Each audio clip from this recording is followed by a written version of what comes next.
welcome to this Come to Jesus daily devotional that I'm currently posting on Monday, Tuesday and Wednesday as we continue in our series, I Will Dwell Among Them. And today's devotional is entitled, Priests Are Chosen. Today, we reflect on the truth that just as the Old Testament priests were chosen by God, so every Christian has been chosen by God to serve as a part of his royal priesthood. Let's read Exodus 28, 1-2.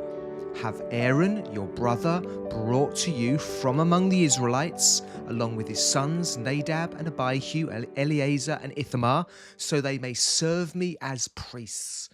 Make sacred garments for your brother Aaron to give him dignity and honor. So perhaps recently you experienced both the excitement and disappointment of watching England knocked out of the World Cup, and before and during every match, much discussion centred on the manager's team selection and his substitutions.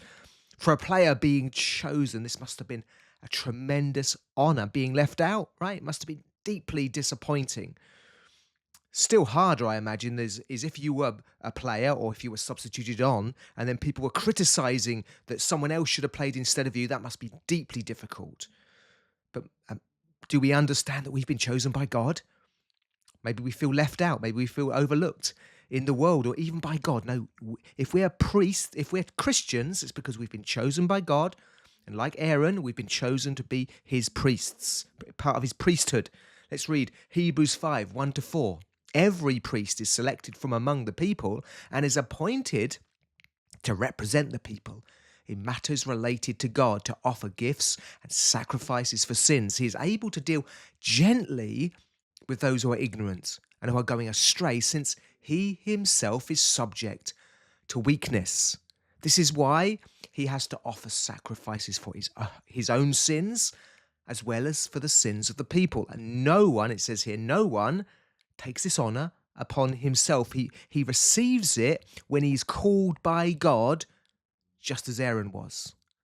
And although Christ is now our perfect, final high priest, every Christian is called into this priestly ministry. We are called to offer praise to God and prayers for the people, prayers for the nation.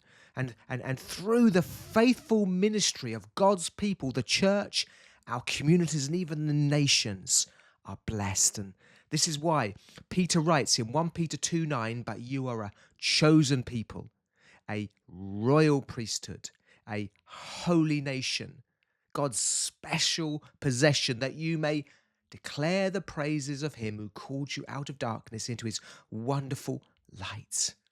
So in response, just as the Old Testament priests were chosen by God, so every Christian has been chosen by God to serve as part of his royal priesthood. Perhaps you've never been singled out by others for a position or of influence or honour.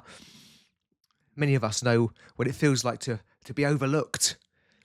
Yet if you belong to Christ, you have been chosen by God himself. He has entrusted you with the privilege of serving in his royal priesthood. He has given you a significant role in his purposes, and he wants you to recognize both the privilege of this, the power of and privilege and power of this responsibility and calling. So do you know that just like Aaron was singled out and his sons were singled out to be a part of his priesthood, were chosen for that?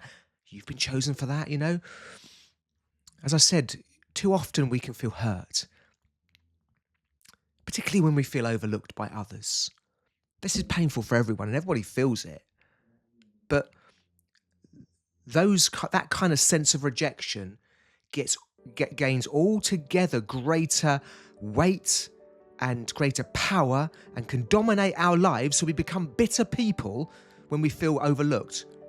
These things can dominate us. That's why it's so important that we understand that we are called, chosen, loved by God, chosen to be a part of his royal priesthood. We've got a significant identity and role in the kingdom of God. And if we understand that, it will protect us as we walk through the difficulties of this world. God bless you.